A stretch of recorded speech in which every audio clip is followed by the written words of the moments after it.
Desde o começo da divulgação daquele vídeo feito pelo youtuber Felca, denunciando a adultização de crianças e adolescentes e também a exploração de imagens eróticas por adultos dessas crianças e adolescentes, a gente tem falado sobre isso bastante, né? Sobre segurança dos menores de idade na internet, sobretudo em redes sociais.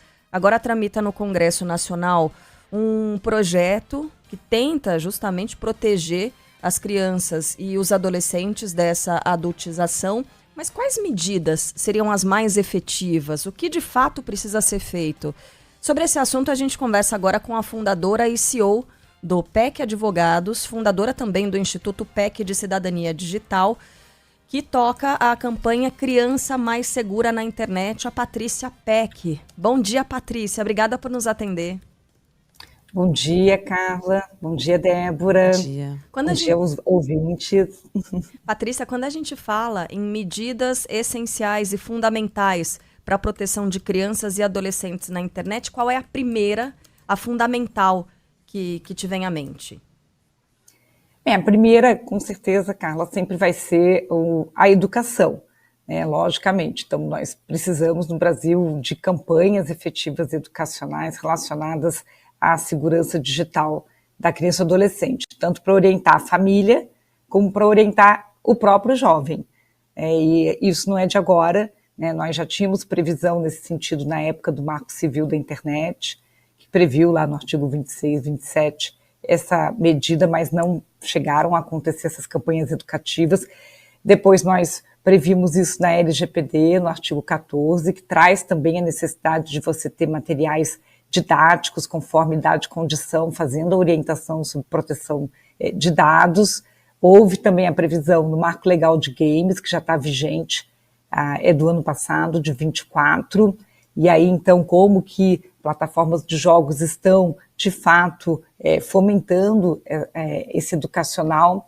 E agora temos, né, com a aprovação do PL 2628 na Câmara, né, chamado ECA Digital, também essa previsão. Eu gosto de começar pela educação, porque a gente tem que adotar ferramentas, sim, tecnológicas, a própria tecnologia ajuda na proteção, né, para poder coibir a exposição de um conteúdo indevido, garantir ali a supervisão parental, que aquilo possa ser avisado aos pais, mas por qualquer ferramenta que a gente coloque, que a gente insira, se não houver um trabalho de formação de cultura, de educação, as pessoas acabam burlando a ferramenta, né?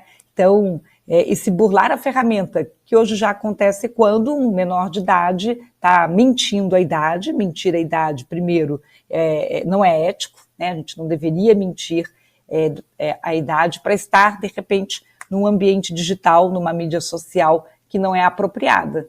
As mídias sociais já traziam uma classificação de idade mínima de 13 anos, mas a gente sabe muito bem que tem muito mais menores de 13 anos, e você começa ali numa relação de declarar falsamente uma idade, existe tanto o lado da gente checar, como é que eu posso checar mais essa idade? Como é que eu posso tentar evitar que alguém que não tem aquela idade entre naquele recinto digital? Assim como se a gente olhasse, né, assim no presencial, você viria, olha, aquela mesa, aquela turma ali é menor de idade, pediria ali uma identidade, uma verificação.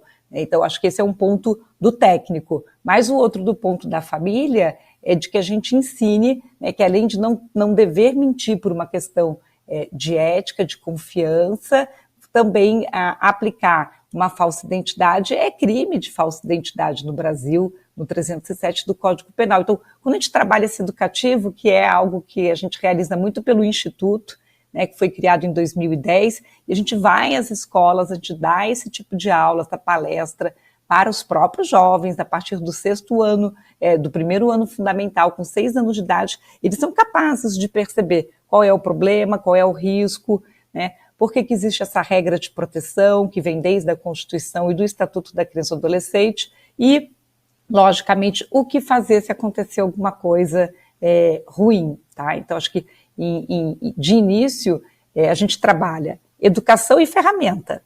A ferramenta traz medidas de controle, mecanismos, mas a educação faz a gente usar a ferramenta. né, faz a gente ficar naquele estado de proteção e vigilância da criança e adolescente, onde quer que ela esteja. Se você pegar hoje uma criança de 6, 7, 8, 10 anos de idade, navegando ali sozinha na internet, se expondo, ou ainda mesmo os próprios pais, né, expondo essa imagem excessiva desse menor, na nossa percepção, você pode dizer que é um menor abandonado digital, porque ela está abandonada à sua sorte, né, para correr qualquer tipo de risco que possa acontecer. A comparação que muitos especialistas têm feito é justamente essa. Você não largaria seu filho, sua criança, sozinha num centro de uma cidade, numa movimentação, à noite, e deixá-lo ou deixá-la, às vezes, no quarto, mexendo no aparelho, ou ali do lado, mas com o celular, acesso o tempo todo, é às vezes muito pior do que se essa criança estivesse saindo para a rua fisicamente, porque o contato com esse mundo externo às vezes é até mais perigoso. Eu quero entrar na responsabilização das redes sociais, da internet. Existe, é claro, um olhar e uma responsabilização dos pais, responsabilidade de pai, mãe e responsáveis. Mas em relação à internet, porque hoje o algoritmo funciona de uma forma que acaba muitas vezes estimulando o conteúdo. A gente falava sobre outro caso nessa semana, envolvendo, não necessariamente aqui adolescentes, mas de influenciadores que postam, se envolvem em críticas, em polêmicas, e aí o público, por uma curiosidade, vai até a página daquela pessoa. E às vezes, mesmo que seja um comentário crítico, escreve. E aí o comentário vai gerar engajamento. A pessoa passa a seguir, às vezes não porque gosta, porque admira, mas porque quer ver atualizações, quer acompanhar um caso polêmico. Então o número de seguidores muitas vezes acaba explodindo em poucos dias. É aquele fale bem ou fale mal, mas fale de mim. De que maneira as redes sociais podem passar por um treinamento aí, ou enfim, uma fiscalização para filtrar esses conteúdos que muitas vezes acabam sendo estimulados, chegando a um número maior de pessoas mal intencionadas, e isso parece que foge do controle, né, Patrícia? Justamente, e não é esse desafio não é um desafio fácil, ele é complexo, tá? Só para poder dar essa medida. Hoje, o modelo, né, seja de monetização ou até de dar visibilidade dentro do ambiente das mídias sociais, dentro de uma economia de atenção, você tem ali características que chamam a atenção do algoritmo. E é esse algoritmo que vai distribuir todo o conteúdo. Lembro que eu estive numa audiência pública em Brasília e nós fizemos uma linha do tempo para mostrar que antes, né, de ter sido criado o botão de curtir, antes de se criar esses mecanismos de medição, de como que eu vou aferir que aquele conteúdo ou aquela pessoa tem uma relevância para daí eu entregar aquele conteúdo para os demais, né? Então, criou-se o botão de curtir, criou-se o indicador do número de seguidores. Se não aparecesse quantos seguidores tem, né, curtidas, e hoje nem todo seguidor é humano, ainda pode ser bot, né? Então, esses mecanismos foram criados com uma intenção, né, para que você pudesse melhorar essa distribuição de conteúdo e relevância, mas eles passaram a sofrer uma manipulação no sentido de que aquilo que fizer de ousado, de ousadia, né, de polêmico ou mesmo de ruim, né, vai gerar a mesma aferição e aí isso vai ser mais entregue em termos de conteúdo para todos. Então, está vivendo uma sociedade que, ao invés das pessoas quererem apenas, né, podem dar tem a liberdade de expressão, mas liberdade de expressão mesmo dentro da nossa legislação, na Constituição, artigo 5º, inciso 4º, diz que você tem uma liberdade responsável, né? Uma liberdade que o direito de um vai até o direito de outro. Então, eu não posso, na minha liberdade, agredir. Se eu agredir, se eu ofender, né, aquilo ali vai gerar também as implicações, vai configurar crimes contra a honra. Então, sim, hoje há um modelo de monetização das mídias, mas não é só monetizar financeiro, é a monetização da atenção mesmo, ou seja, de você conseguir ter essa plataforma de visibilidade baseado em indicadores que vão precisar ser repensados. Então, na pergunta, o que a gente poderia fazer, né, para proibir, para coibir, sempre tem a linha sutil, né, de que a partir do momento que eu filtrar, e aí isso tem que ser dado muita transparência, né, na filtragem de conteúdos, eu corro o risco de também filtrar um conteúdo que não esteja violando diretamente, seja a regra do contrato, que são os termos das plataformas, seja a própria legislação vigente. Agora, a nova legislação que está sendo trazida, voltada para a maior proteção da criança e do adolescente, traz também essa regra de filtragem, né, de você ter um controle maior para prevenir, né, prevenir é evitar que seja apresentado conteúdos que possam envolver exploração sexual, que possam envolver situações ali até de conteúdos expostos voltado a apostas, né, que aí são as bets, e outras que podem gerar risco para criança e adolescente. Então, se eu sei que é uma criança e adolescente e eu estou restringindo aquele conteúdo, eu estou dentro da regra e isso é uma necessidade de proteção maior. Mas e se não é de fato a criança e adolescente? Seria um maior de idade. E eu estou restringindo aquele tipo de conteúdo, eu já vou indo para o limite sutil de uma censura de conteúdo, de eu realmente dizer o que cada um pode ver ou deixar de ver dentro da internet. Temos que lembrar que a gente está aqui numa abordagem para proteger o menor de idade, que também tem ali uma responsabilidade da família. Hoje você, na casa das famílias, quando entra na casa das famílias, mesmo que você diga que aquele filme é apropriado ou não para determinada idade, se o responsável legal está junto, por isso que a supervisão parental é o elemento tão forte nesse sentido, de saber o que está acontecendo. Não, eu acho que tudo bem o meu filho ver isso ou ver aquilo. Isso está dentro ali da dinâmica da família. No entanto, na internet, pensando que é a maior rua do planeta, pensando que a gente pode estar interagindo com qualquer pessoa e qualquer conteúdo, e talvez o risco da interatividade, do ser abordado, né, que hoje não é apenas ali nas mídias, né, nos comunicadores, quando eu falo com crianças na sala de aula, quem já teve que bloquear um estranho ali no WhatsApp, em turmas de 8 a 10 anos de idade, 100% já sofreu alguma abordagem de um desconhecido, de um estranho, que também é um risco extremamente elevado. Então, é só a gente, na hora da calibragem, né, na hora da rotulagem, qual o conteúdo para quem, essa dinâmica tem um lado positivo, que é a prevenção, e tem o outro lado da moeda, que também já acontece a muitos, que é quando você tem bloqueio, remoção de um conteúdo, ou mesmo porque ele não feria aquilo, ou porque no caso agora do ECA Digital, houve um equívoco de que o outro que estava vendo o conteúdo seria ali um menor de idade. Então, isso são os pontos que são importantes de colocar, porque a gente vai resolver um problema, mas vamos ter que administrar uma outra situação que pode acontecer também. Daí, por isso, também a exigência dos canais de denúncia das plataformas estarem disponíveis, a ação rápida, imediata, mas sempre vai exigir ali algo que a gente já sabe, né? Se você disser, tem nude menor de idade, né? Literalmente, né? A criança pelada. Não devemos fazer essa disseminação, isso daí é uma exposição, né? Pode vir a gerar exploração sexual, nude criança. Então, lógico que as plataformas podem remover todo tipo de nude criança, mas nós sabemos também que é importante uma campanha educativa da sociedade, porque a família hoje, na sua felicidade, compartilha ali a foto do bebezinho, né? Às vezes não está pelado, né? Está de calcinha, está de biquíni, então quais são todas as gradações que você tem, né, em cima de algo que depois vai ter uma finalidade desviada.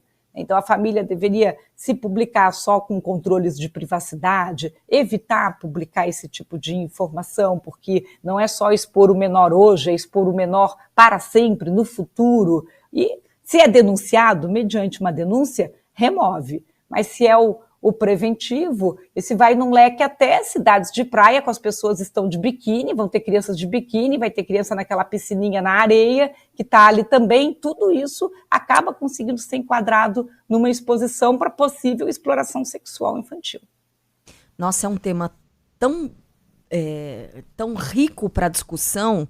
Eu tenho tantas questões para te passar, Patrícia, incluindo, a gente conversava fora do ar aqui, eu e a Débora Alfano, a Débora falava, olha, mas tem muitos adultos que são piores e precisam mais dessa educação do que as próprias crianças e adolescentes, né? E aí se referindo a esse tema que você coloca, Patrícia.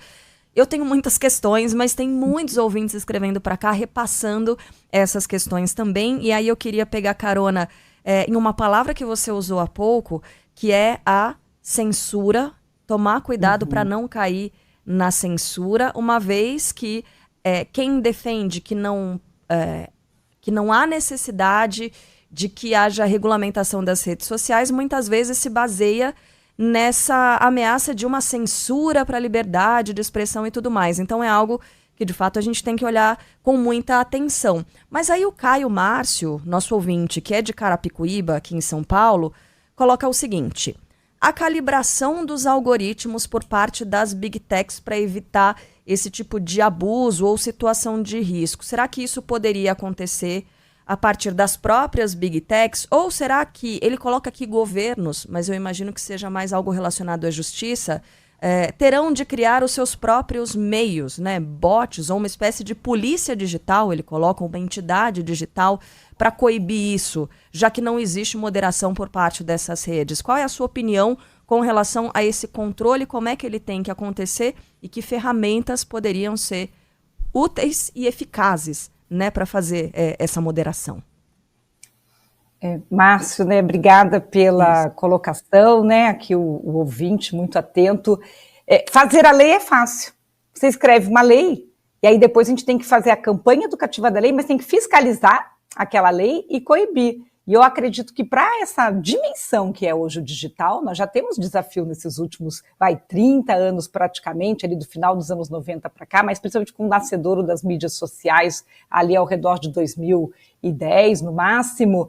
Então vamos contar 25 anos pelo menos, de que como que eu fiscalizo, como que eu vejo isso de fato? Então tenho duas possibilidades, a fiscalização que é a patrulhinha, né, passando, eu vi aí o caso que vocês mostraram do bandido pegando o celular, então a gente sente falta na sociedade quando a gente fala de segurança, e hoje é uma segurança, digamos, tanto presencial quanto digital, do aonde está sim o Estado, no seu poder de polícia, de verificar. Então, em países hoje que o próprio Estado, né, e aí isso a gente pode falar de Singapura, a gente pode falar de Reino Unido, também possui bots, né, robôs, de verificação de conteúdos dentro da internet, para poder, a partir dali, fazer aquela inquirição, dizer, olha, o que você está fazendo, isso daqui, aquilo, acionar a própria plataforma, isso gera uma eficiência maior.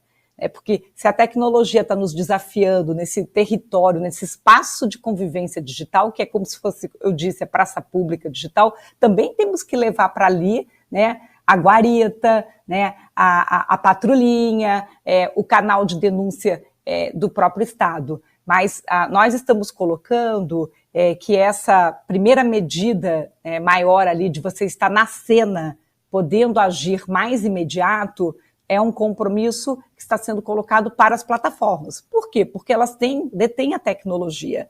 Então, se ela tem ali um algoritmo distribuindo conteúdo, ela tem que ter um algoritmo fiscalizador, supervisor, para fazer essa verificação, coisa que hoje ela já tem, porque elas já fazem a execução do seu contrato, mas que também execute ali a lei e acione as partes, acione o Estado, faça a denúncia acontecer onde vê que existe risco, no caso aqui do ECA Digital, para a criança e para o adolescente. Mas o Márcio está correto, a gente precisa também instrumentalizar o Estado. Então, se eu quero uma autoridade nacional para realizar isso, essa autoridade vai estar munida também de tecnologia, como que a gente instrumentaliza hoje a sociedade e principalmente a autoridade, porque se a vida vai ficar cada vez mais digital e para o futuro, se a gente mal está dando conta aqui de proteger as pessoas na calçada, imagina essa calçada digital. Então, com toda certeza, tem que ter colaboração aí das entidades privadas, até porque se ela ganha dinheiro com isso, que ela também faça parte da solução para resolver. Para quem ligou o rádio agora, a gente está conversando com a Patrícia Peck, fundadora e CEO do Peck Advogados e fundadora do Instituto Peck de Cidadania Digital, que realiza a campanha Criança Mais Segura na internet, falando justamente sobre essas relações aí com a rede. O Ronaldo, nosso ouvinte, pergunta, aliás, já foi uma sugestão feita por outras pessoas também, pergunta o seguinte: e se as contas nas redes digitais fossem linkadas aos CPFs, como forma de login, por exemplo, para você conseguir rastrear e identificar quem está ali do outro lado? Ronaldo, sua colocação é muito pertinente. Acho que tudo começa naquela discussão de identidade versus anonimato. A nossa Constituição veda o anonimato, ele a não ser em situações excepcionais, porque sabemos que pessoas em situação mais anônima acabam fazendo coisas que a gente nem imaginaria. E quando a gente fala de dever, de responsabilidade, que eu posso falar o que eu penso, respondo pelo que eu disse, é lógico que a capacidade de identificação, ela contribui e é o primeiro passo para que você possa ter uma ação. Então, já foi muito discutido de que a gente deveria ter um modelo de identidade digital obrigatório, sim, vincular páginas e perfis à identidade. O que está sendo trazido agora no PL 2628, aprovado na Câmara, vai para o Senado ainda, é que você possa vincular aquelas contas que são de menores de idade aos responsáveis legais respectivos. Então, de certo modo, para eu conseguir executar, viabilizar essa exigência, essa obrigação que está sendo trazida aqui na nova legislação, naturalmente, eu preciso saber de uma forma mais forte que aquilo ali é um pai e mãe, que aquela conta, aquele perfil é responsável legal e aquela outra é menor de idade. Mas eu vi iniciativas, como no Reino Unido, até tive oportunidade via instituto de enviar ali um ofício para a Anatel, que eles usam o que eles chamam de chip kids. E o chip kids é aquele chip que você vai colocar num celular cadastrado já dizendo que é um menor de idade, já vinculado ao responsável legal. Porque a gente também vive um modelo hoje curioso, no qual você sempre exige para ter um número de celular, para botar um chip no celular, os dados de um maior de 18 anos e acaba não tendo aproveitando essa oportunidade para saber e perguntar se aquele celular vai ser usado por criança e adolescente, porque quando você tem esse chip kids, a rede inteira enxerga que aquela conexão, que aquele acesso está sendo feita por criança e adolescente. A diferença é que não é só uma questão declaratória, porque eu acabei de dizer que às vezes a pessoa mente a idade para estar ali. É como você consegue, usando tecnologia também, aumentar essa identificação, e aí sim vincular a uma conta também de responsável legal, que o que essa daqui de menor fizer, avisa aquela que é do responsável. Então, eu imaginando, a sociedade nossa está ficando ainda mais com o uso da inteligência artificial, não é só relevante vincular um CPF. Eu acredito que hoje é relevante saber se ali é humano ou não humano, porque as pessoas também estão interagindo com robôs e com IA, às vezes olham um influenciador ali com muitos seguidores e uma parte daquilo é humano ou não humano. Então, existe essa necessidade, e se é o CPF para vincular, ou se nós vamos achar um método, até usando uma autenticação mais forte como biometria, o caminho para a gente aumentar segurança e responsabilidade nas redes, com toda certeza se passa por essa capacidade de identificação. Eu queria voltar a um tema que você colocou um pouquinho mais cedo, Patrícia, que é a responsabilidade e muitas vezes o abandono de pais, de responsáveis dessas crianças e adolescentes nas redes, A gente conversou recentemente com a chefe do Núcleo de Observação e Análise Digital da Polícia Civil de São Paulo, a doutora Lisandreia Colabuono, e ela nos deu uma entrevista e uma fala que foi muito incisiva, em que ela defende que crianças, até a fase da adolescência, essas crianças e os pré-adolescentes, eles não têm maturidade suficiente que justifique privacidade na internet, que justifique privacidade nas redes sociais. O que isso significa? Ela defende formas de controle do tipo espelhamento de tela, por exemplo. Os pais têm que saber tudo o que essas crianças e pré-adolescentes vem nas redes. Eu queria ouvir a sua análise a esse respeito. Você acredita nisso também? Acha que é uma forma de controle já muito avançada? Enfim, qual é a sua avaliação?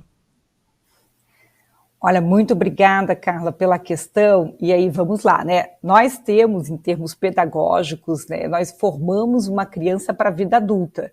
Você está formando aquele jovem. Então, você precisa, sim, da supervisão.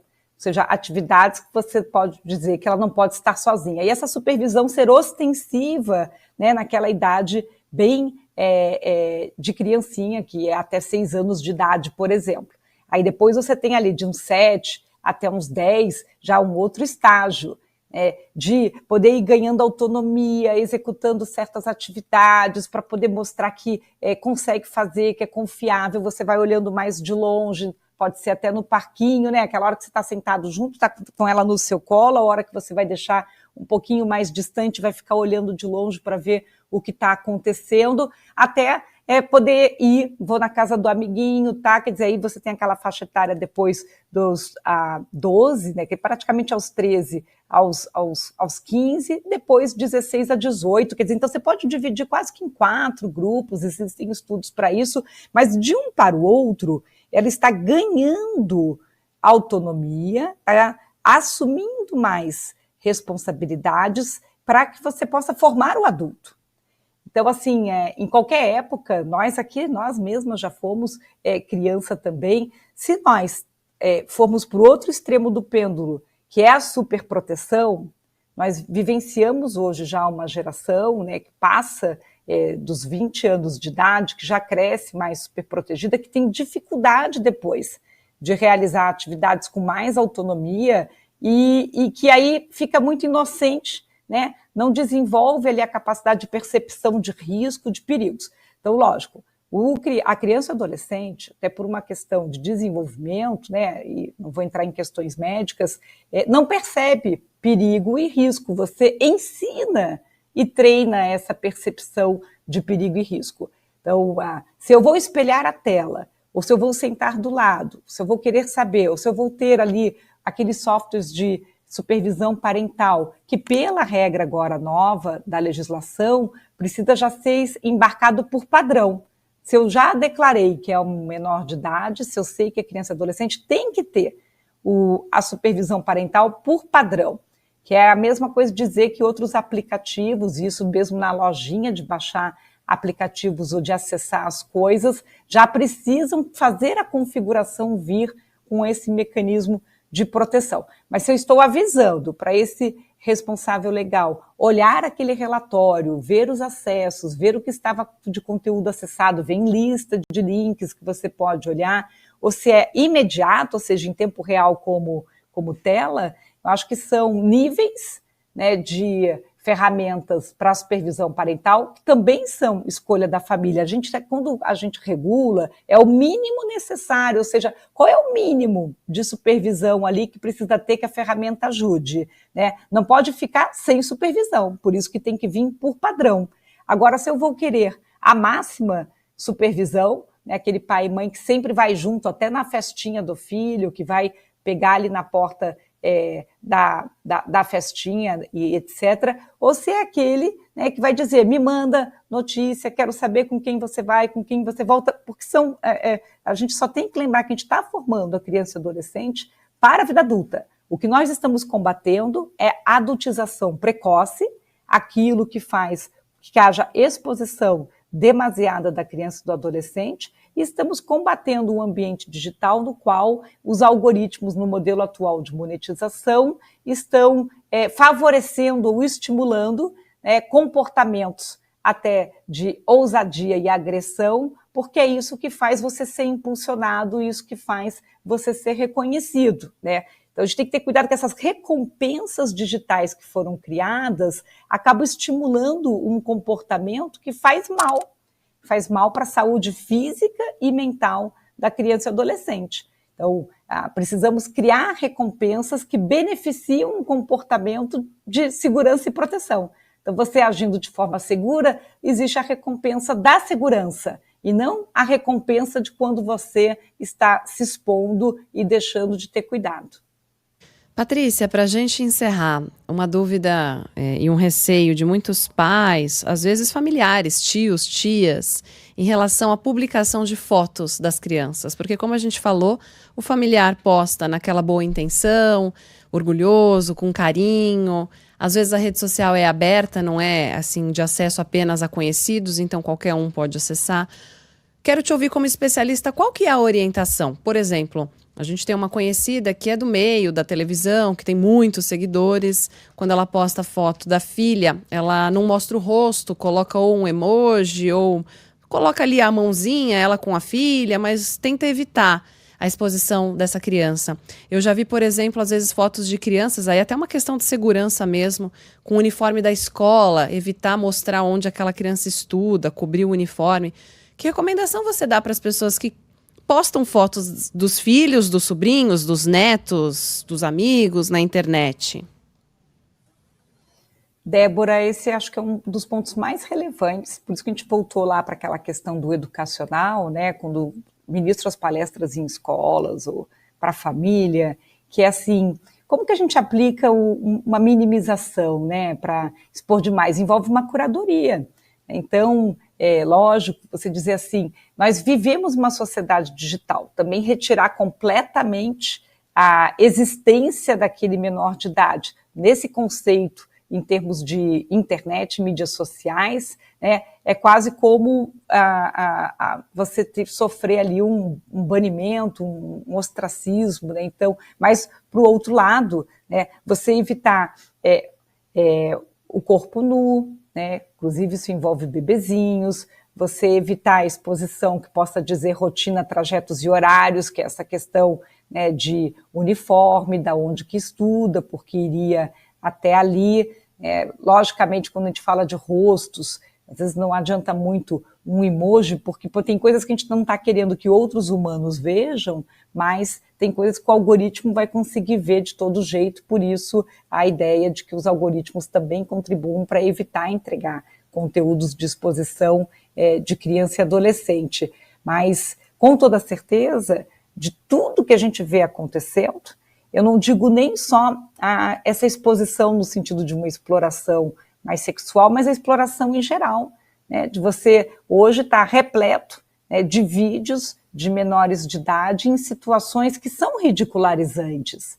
E esse menor vai crescer. Então, eu acho que a principal reflexão é, eu colocaria isso como num painel na frente da minha casa para qualquer pessoa que passa na rua, no meu bairro, na minha cidade, ficar olhando, porque eu ainda acredito que o ato, né, de compartilhar aquele conteúdo é de querer compartilhar um momento de felicidade. Não há necessariamente uma reflexão de que depois aquilo se perpetua, aquilo se espalha na internet e vai ser usado por outros propósitos. Então, acho que os pais têm hoje, né, que ter essa reflexão e junto da família, porque envolve avós, padrinho, madrinho, todos os familiares, de que, esse conteúdo gera algum tipo de risco no momento presente, esse conteúdo gera risco no momento futuro, ou eu posso me arrepender desse conteúdo no momento futuro, são as reflexões que a gente tem que fazer na hora de compartilhar esse tipo de material. Agora, eliminar completo, né, a existência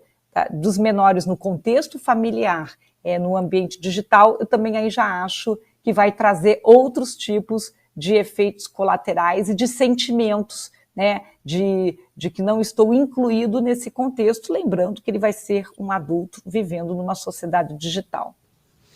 É complexo. Quero agradecer demais aqui a nossa entrevistada deste sábado, Patrícia Peck, fundadora e CEO do Peck Advogados, fundadora do Instituto Peck de Cidadania Digital, que realiza a campanha Criança Mais Segura na internet. Patrícia, foi um prazer conversar com você. Obrigada e até uma próxima. Obrigada, Débora. Obrigada, Carla. Bom sábado a todos. Bom sábado seguro, no presencial e no digital.